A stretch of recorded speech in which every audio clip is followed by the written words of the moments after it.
Do you believe that sometimes silence can be more terrifying than 1,000 words? At Lincoln High School, a place usually buzzing with youthful energy and mischief, just such a silence appeared, and it came from someone no one expected.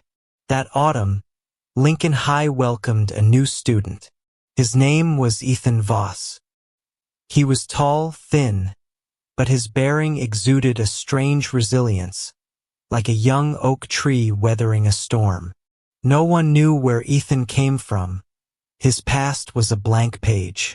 He spoke little, almost never uttering a word. His footsteps were slow, as if observing every tile on the floor. His gaze was cold, deep, and he always maintained an unusually calm demeanor, like a fortress wall built to protect himself. On Ethan's first day at Lincoln High, the usually noisy hallway became quieter than usual as he walked in. Curious, scrutinizing eyes, tinged with suspicion and prejudice, turned towards him. Among that crowd, one gaze was particularly sharp, like an invisible blade slicing through Ethan.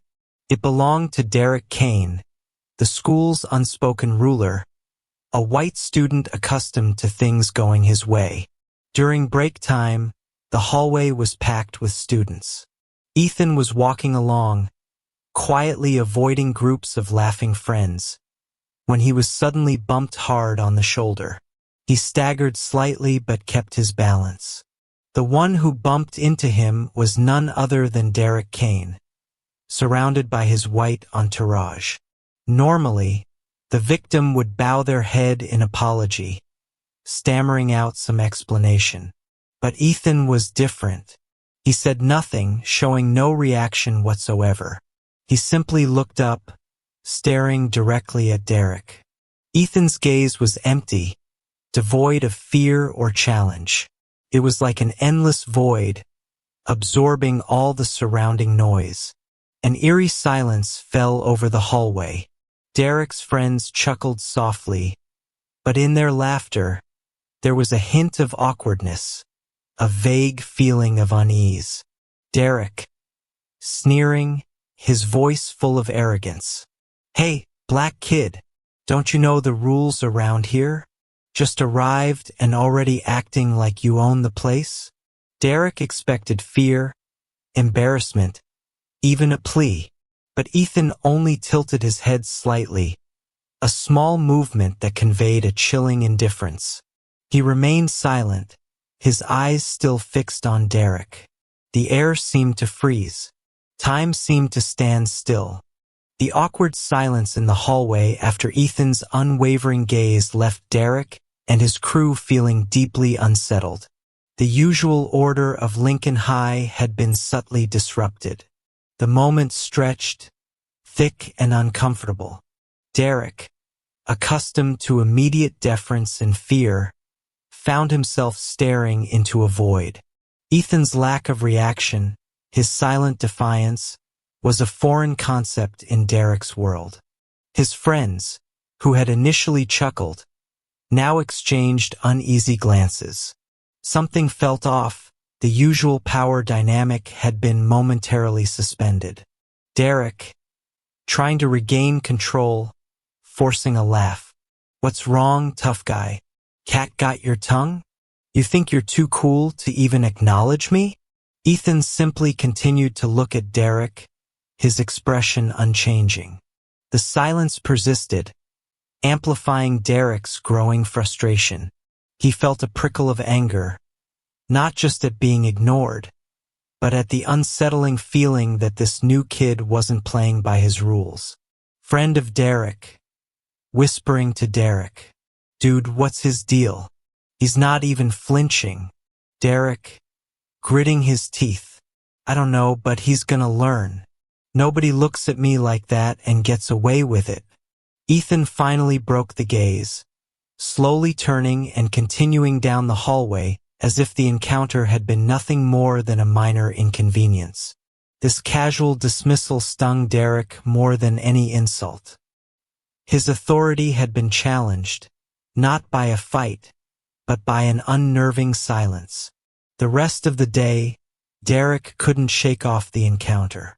Ethan's face, especially those empty eyes, kept replaying in his mind. He had expected fear, maybe even anger, but the complete lack of emotion was unnerving. He found himself constantly looking for Ethan, observing him from a distance. The new kid kept to himself, a solitary figure in the bustling school. This only fueled Derek's obsession. He couldn't understand Ethan, and that lack of understanding made him feel vulnerable, a feeling he despised. Derek's inability to intimidate Ethan in their first encounter festered into a need to reassert his dominance, leading him to plan a more direct confrontation. The initial hallway encounter had bruised Derek's ego.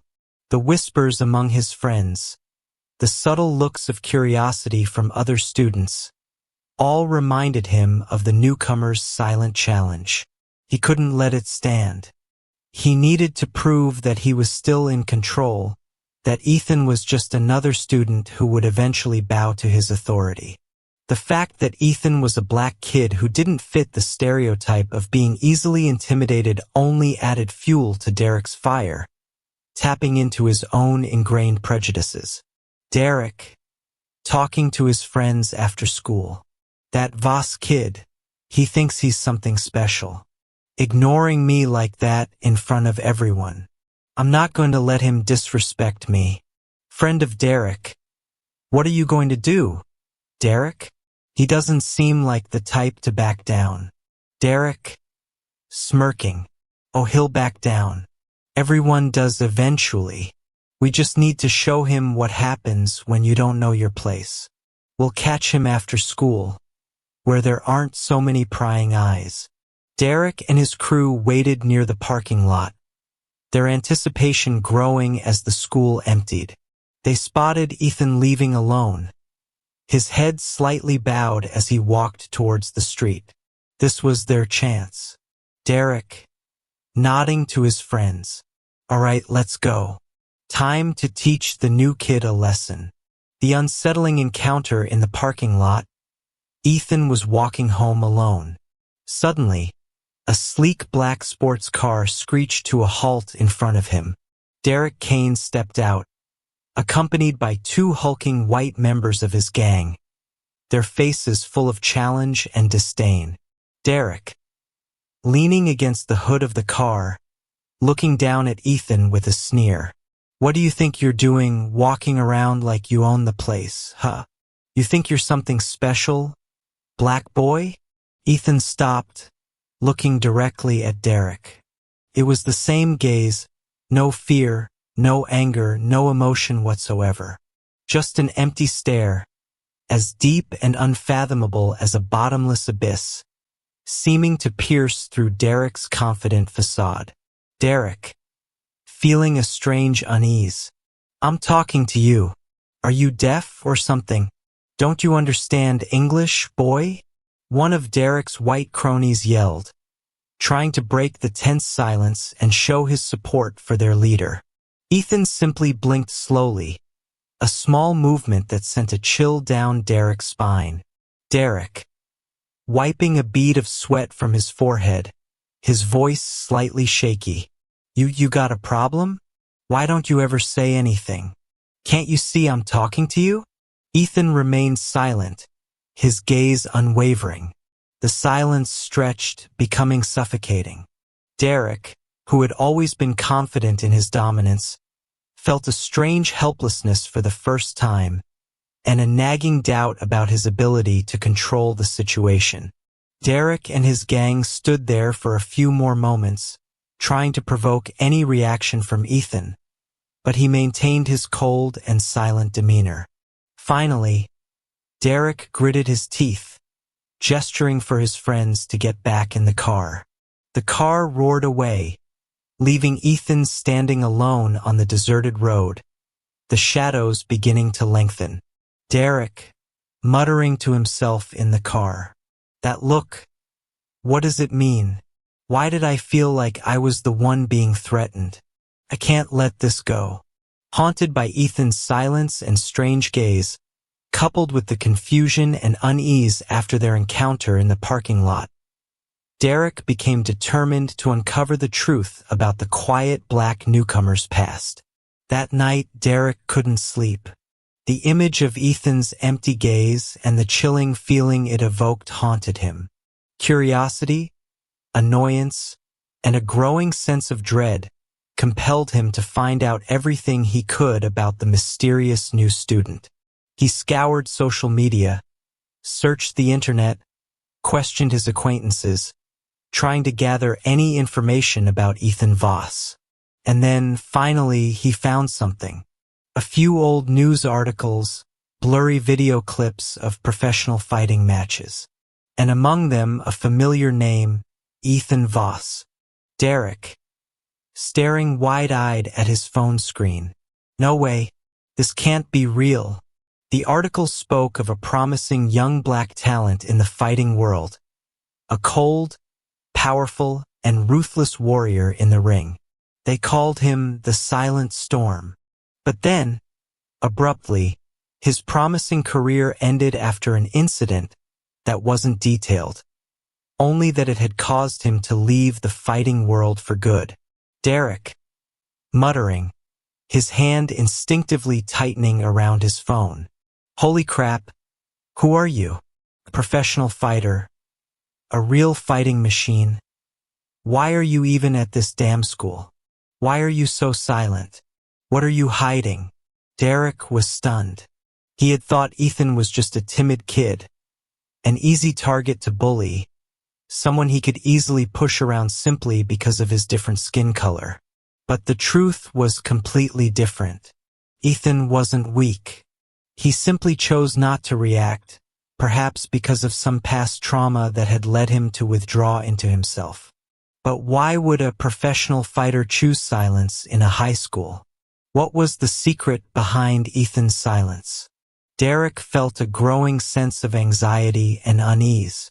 He knew that this time, he had stumbled upon something far more dangerous than he had imagined, someone whose silence was more terrifying than any threat. The revelation of Ethan's past ignited a volatile mix of fear and wounded pride within Derek. Unable to let go of the perceived disrespect and desperate to reassert his dominance, he decided to force a final public confrontation. The knowledge of Ethan's former life as a fighter gnawed at Derek.